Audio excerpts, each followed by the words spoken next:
మనం ప్రభువుని ఎంతగా ప్రేమిస్తామో అంతగా దేవుడు మనల్ని తిరిగి ప్రేమించి తన కృపలు మన ఆశీర్వాదాలు మనకు అనుగ్రహిస్తారని మనం విశ్వసించవలసిన వారమై ఉన్నాం. సర్వసాధారణంగా మనం ప్రభు బల్ల అంటాం, యూకరిస్ట్ అంటారు. యూకరిస్ట్ అంటే యూ అంటే గుడ్, కరీస్ అంటే గ్రేస్, మనందరికీ తెలుసు. అంటే యూకరిస్ట్ అంటే ఏంటంటే మంచితనము, దేవుని యొక్క గుడ్నెస్, దేవుని యొక్క కృప. కరిస్ అంటే గ్రేస్ అని తెలుసు, మనం కృప అని తెలుసు, మెర్సీ అని తెలుసు. కనుక వీటన్నిటిని, దేవుని యొక్క మంచితనాన్ని, దేవుని యొక్క కృపను మనం పొందుకునేటటువంటి స్థలం అని మనం విశ్వసించాలి. అయితే ప్రభు బల్లలో ఏమేమి ఉన్నాయంటే, ప్రభు యొక్క శరీరంలో, ప్రభు యొక్క రక్తంలో ఏమున్నాయో మన అందరికీ తెలుసు. యేసుక్రీస్తు తండ్రి అయినటువంటి యెహోవా, ప్రభు అయినటువంటి యేసుక్రీస్తు, పరిశుద్ధాత్మని కార్యాలు అన్నీ ఇందులో ఇమిడి ఉన్నాయి. ఎందుకంటే దేవుని యొక్క మంచితనము, దేవుని యొక్క కృప మన ఎడల చూపించబట్టే మనం ఇంతవరకు సజీవు లెక్కలో ఉన్నామని మనం విశ్వసించవలసినటువంటి వారమై ఉన్నాం. అనేక సంస్కార ఆరాధన మనం ఆచరిస్తూనే ఉన్నాం. కానీ ఆ ఆచరించడం వలన, ప్రభువుని మనం తీసుకోవడం వలన, ఆయన అనుకున్నారు ఏది ఇచ్చినా కూడా ఈ మనుషులకి తృప్తి సరిపోదు, కనుక నాకు నేనే వారి కొరకు అప్పగించుకుందామని ఆయన శిలువ మరణాన్ని అనుభవించి మన కొరకు ఆయన శరీరమును, ఆయన రక్తమును, మనకు అంత గొప్ప ప్రేమను మనం ఈ లోకంలో ఎక్కడ చూడలేము. ఎందుకంటే ఆయన he laid down his life అంటారు. అంటే ఆయన ప్రాణాన్ని ఆయన మన కొరకు సమర్పించుకున్నటువంటి విషయాన్ని మనం చూస్తాం. మన కొరకు ఆయన అర్పించుకొని ఆయనకున్నటువంటి దివ్యమైనటువంటివి ప్రతివి మనకు అనుగ్రహించారు. కనుక మనము దాన్ని ఎంత సంతోషముగా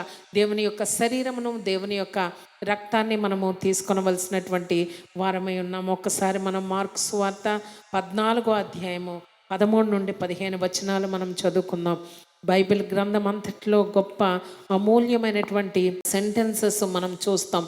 ప్రభువు తన ఇహలోకమైనటువంటి తన పరిచర్యను ముగించి ప్రభు దగ్గరకు, తండ్రి దగ్గరకు వెళ్ళిపోకముందు, ఆ శిలువ మరణానికి అప్పగించుకొనక ముందు ఆయన తన ప్రియమైనటువంటి శిష్యులతో చెప్పినటువంటి విషయాన్ని, ఆయన చివరి గడియలు తన శిష్యులతో గడిపినటువంటి ఆ స్థలాన్ని మనము పరిశీలించినట్లయితే, మార్కు సువార్త 14వ అధ్యాయము 13 నుండి 15 వచనాలు మనం చదువుకుందాం. ఆయన మీరు పట్టణంలోనికి వెళ్ళుడి, అక్కడ నీళ్లకుండ మోయిచున్న ఒక మనుషుడు మీకు ఎదురుపడును. ఇక్కడ మనం ఆలోచించినట్లయితే ప్రభు అయినటువంటి యేసుక్రీస్తు తన ప్రియమైనటువంటి శిష్యులతో చెప్తున్నటువంటి విషయం ఏంటంటే, మనము ఇప్పుడు పస్కా పండుగ సమయంలో అక్కడికి వారు వచ్చారు. తాను పస్కా బలి పశువుగా మారనైనటువంటి సమయము దగ్గరకు వచ్చినటువంటి విషయాన్ని మనం చూస్తాం.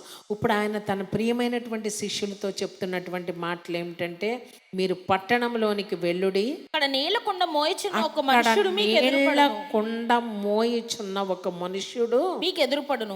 వాని వెంట పోయి వాడు ఎక్కడ ప్రవేశించునో ఆ ఇంటి యజమానుని చూచి, నేను నా శిష్యులతో కూడా పస్కాను భుజించుటకు నా విడిది గది ఎక్కడనని బోధకుడు అడుగుచున్నాడని చెప్పుడి. అతడు సామాగ్రితో సిద్ధపరచబడిన గొప్ప మేడ గది మీకు చూపించును.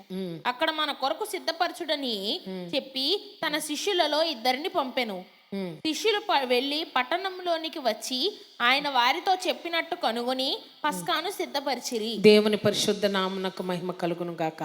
ఇక్కడ మనము ఆలోచించినట్లయితే, ప్రభు అయినటువంటి యేసుక్రీస్తు పస్కా బలి పశువుగా మార్చబడినటువంటి ఆ గడియలు రాబోతున్నటువంటి సమయంలో ఆయన శిష్యులతో, ఇక్కడ పస్కా గురించి ప్రస్తావించబడి ఉంది, కానీ ఇక్కడ పస్కాకును దేవుని యొక్క లార్డ్ సప్పర్కి సంబంధం లేదు. లాస్ట్ సప్పర్ వేరు, లార్డ్ సప్పర్ వేరు అని మనం అనేక సందర్భాల్లో మనం మాట్లాడుకున్నాం.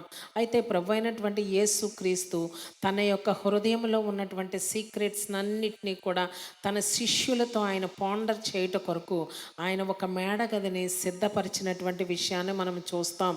అయితే మీరు పట్టణంలోకి వెళితే అక్కడ నీళ్ల కుండ మోయిచున్న ఒక మనుష్యుడు మీకు కనబడను. అతను ఎక్కడ వెళ్తున్నాడో అతన్ని ఫాలో అయితే అతను మీకు ఒక ఇంట ప్రవేశిస్తాడు.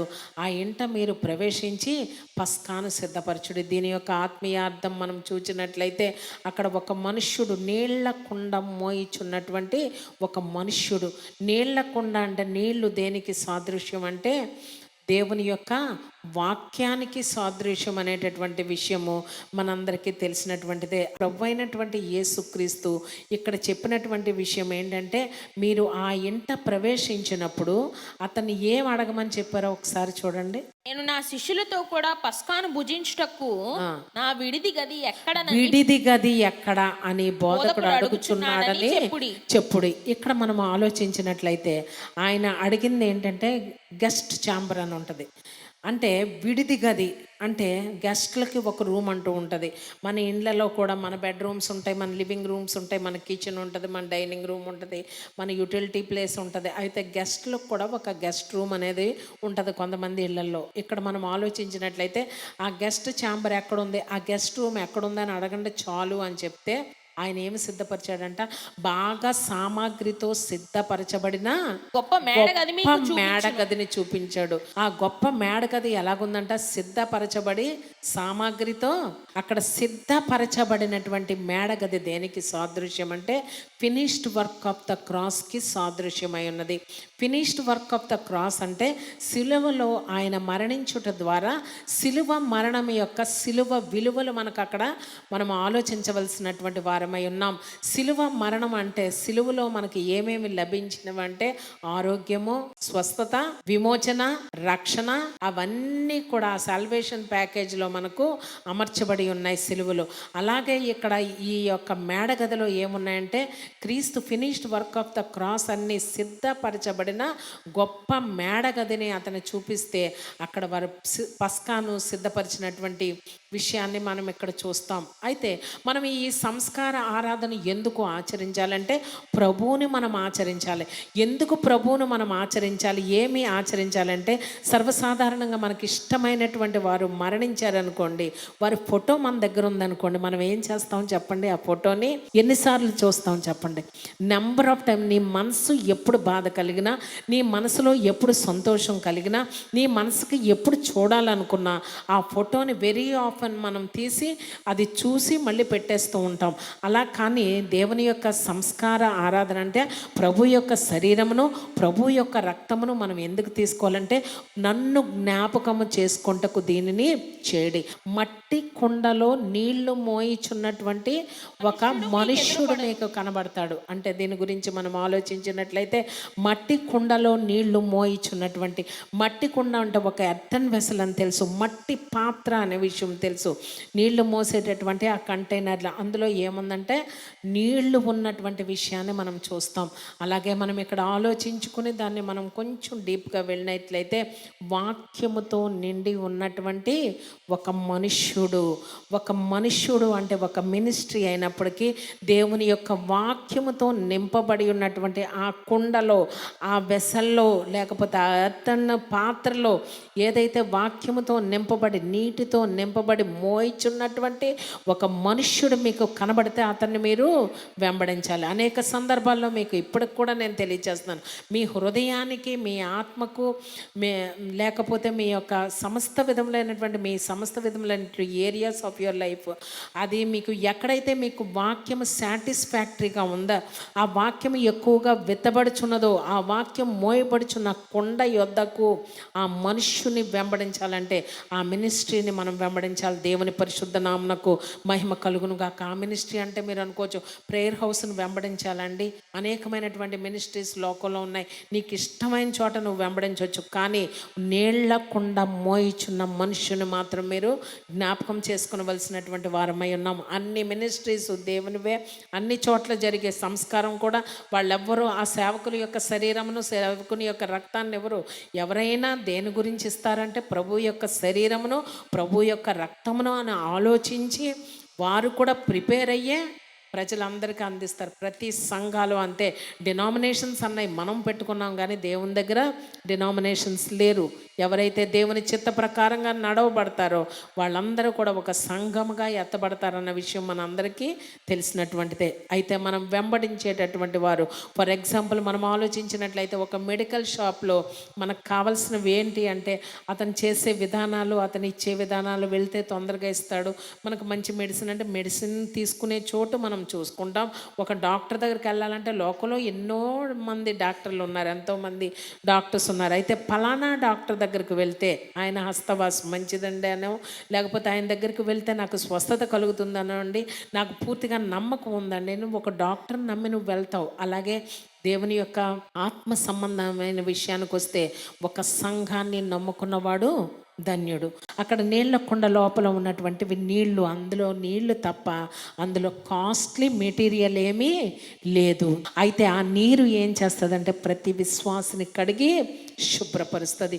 మనం లోకంలో నివాసం చేస్తూ ఉన్నప్పుడు ఈ లోకానికి సంబంధించిన మాలిన్యాలన్నీ మన కాళ్లకు అంటుకుంటూనే ఉంటాయి. అందుకే ప్రభు అయినటువంటి యేసుక్రీస్తు తను అప్పగింపబడక మునుపు ఆయన చేసినటువంటి కార్యం ఏంటి చెప్పండి? తన శిష్యులందరినీ సమకూర్చి వారి యొక్క పాదాలు కడిగి ఆ యొక్క తువాలుతో తుడిచినటువంటి విషయాన్ని మనం చూస్తాం. అంటే ప్రభు అయినటువంటి యేసుక్రీస్తు ఆ నీళ్ల కుండలో ఉన్నటువంటి ఆ నీళ్లతో శిష్యుల యొక్క పాదాలు కడిగారు. ఈరోజు మనందరం కూడా సమస్తమైనటువంటి కల్మషాలతో ఈ లోకంలో మనం తిరుగుతున్నామంటే ఏదో ఒక విషయంలో, ఏదో ఒక సందర్భాల్లో మన యొక్క కాళ్ళకు మనకు తెలియకుండా మన నడకలోనే మనకు మాలిన్యం అంటుకుంటున్నటువంటి మన జీవితాల్లో దేవుని యొక్క వాక్యము పరిశుద్ధపరుస్తుంది, మనల్ని శుభ్రపరుస్తుంది, మనల్ని కడుగుతుంది, మన ఉదక స్నానం చేయిస్తుంది అనేటటువంటి విషయం మనకు తెలుసు. అటువంటి పవర్ దేవుని యొక్క వాక్యానికి తప్ప దేనికి లేదు అనేటటువంటి విషయాన్ని మనం ఇక్కడ గమనించుకోవలసినటువంటి వారమై ఉన్నాం. అక్కడ మేడగది ఎలాగ ఉందంట? సిద్ధపరచబడిన గొప్ప మేడగది. ఇది ఏంటంటే సిద్ధపరచబడినటువంటి గొప్ప మేడగది. మనం అనుకోవచ్చు ఏమి సిద్ధపరచబడి ఉన్నాయండి ఇక్కడ అంటే, స్వస్థత సిద్ధపరచబడి ఉన్నది, విమోచన సిద్ధపరచబడి ఉన్నది, ఐశ్వర్యము సిద్ధపరచబడి ఉన్నది. మనకు రాబోయే దినాల్లో మన యొక్క డెస్టినీ, లేకపోతే మన యొక్క ఫ్యూచరు, మన బిడల యొక్క ఫ్యూచరు, మన జీవిత మనం ఏ రకంగా మనం జీవించాలో అవన్నీ కూడా దేవుని మందిరంలో సిద్ధపరచబడి ఉన్నాయి. దేవుని పరిశుద్ధ నామమునకు మహిమ కలుగును గాక. అనేకమైనటువంటి జంక్ ఫుడ్స్ మనం తింటూ ఉంటాం. ఫుడ్ పాయిజన్ అయిపోయిందండి, వామిటింగ్స్ అవుతున్నాయండి, స్టమక్ అంతా అప్సెట్ అయిపోయిందండి, లేకపోతే స్టమక్లో సంథింగ్ అరైజ్ అయిందండి అని మనం మాట్లాడుకుంటూ ఉంటాం. కానీ ప్రభు యొక్క శరీరము, రక్తము మంచి ఆశీర్వాదకరమైనటువంటి భోజనం. ఆ భోజనము దగ్గరికి మనం వచ్చినప్పుడు ఏ విధమైనటువంటి కీడులు మనల్ని సమీపించడానికి వీల్లేదు. దేవుని పరిశుద్ధ నామమునకు మహిమ కలుగును గాక. అది స్పెషల్ డేగా ఎందుకు పరిగణిస్తామంటే, పరిశుద్ధ సంస్కారం అంటే మనల్ని మనం సిద్ధపాటు చేసుకోవాలని ఎందుకు అనుకుంటాం?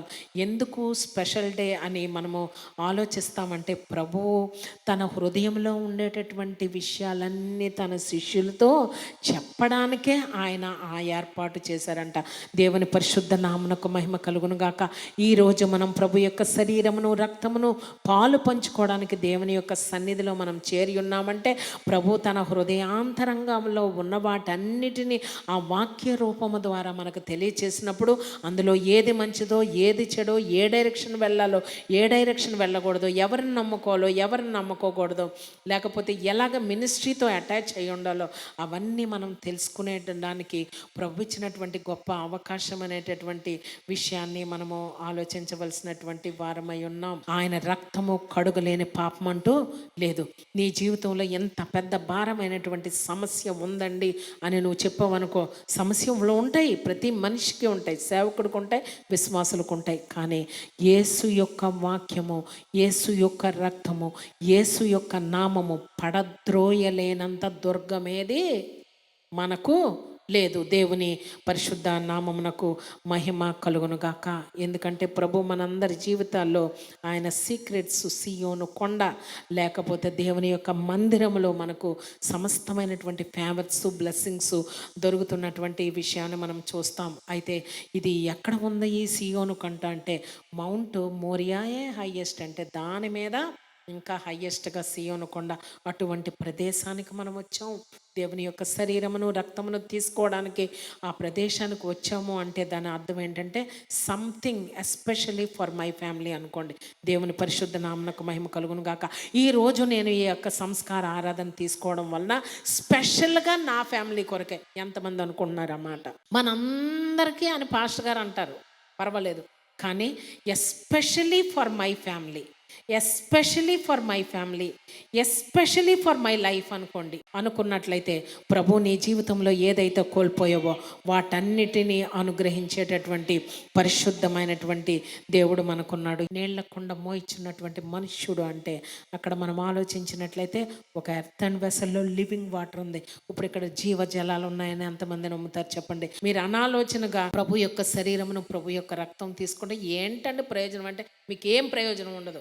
కానీ అది గొప్ప ప్రయోజనం అండి. నా జీవితానికి నువ్వు తీసుకుంటే నీ జీవితంలో గొప్ప ప్రయోజనం. ప్రభు నిన్నేం చేస్తాడంటే పేతురుని ఎలాగైతే ఆ నీటిలోంచి లేవనెత్తాడో, నీకున్నటువంటి ఆర్థిక ఇబ్బందుల్లోంచి, నీకున్నటువంటి కుటుంబ సమస్యల్లోంచి, నీకున్నటువంటి అనారోగ్య అస్వస్థత పరిస్థితుల్లోంచి ప్రభు నిన్ను లేవనెత్తేస్తాడు. కనుక మనందరి జీవితంలో మీరు సంస్కార ఆరాధన తీసుకోబోయే ముందు మనం పాట పాడుకున్నప్పుడు మీ జీవితాల్లో ఏ ఏ ఏరియాలో ప్రభువుని దుఃఖపరిచారో ఒకసారి జ్ఞాపకం చేసుకోండి. ఏ ఏ ఏరియాలో పడిపోయారో మీరు జ్ఞాపకం చేసుకోండి.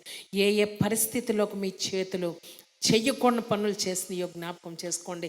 ఎక్కడికి మీ పాదాలు నడవకూడదో, మందిరాన్ని విడిచి ఎక్కడికి వెళ్ళినాయో, నువ్వు ఎక్కడ దెబ్బతిన్నావో ఒక్కసారి నువ్వు జ్ఞాపకం చేసుకో. ప్రభువా నేను పాపినన్ను ఒప్పుకున్నట్లయితే ప్రభు శక్తిమంతుడు. నీలాంటి వారి కొరకే నా కృప. నీతిమంతుల కృప అవసరం లేదు, ఆరోగ్యవంతునికి వైద్యుడు అవసరం లేదు.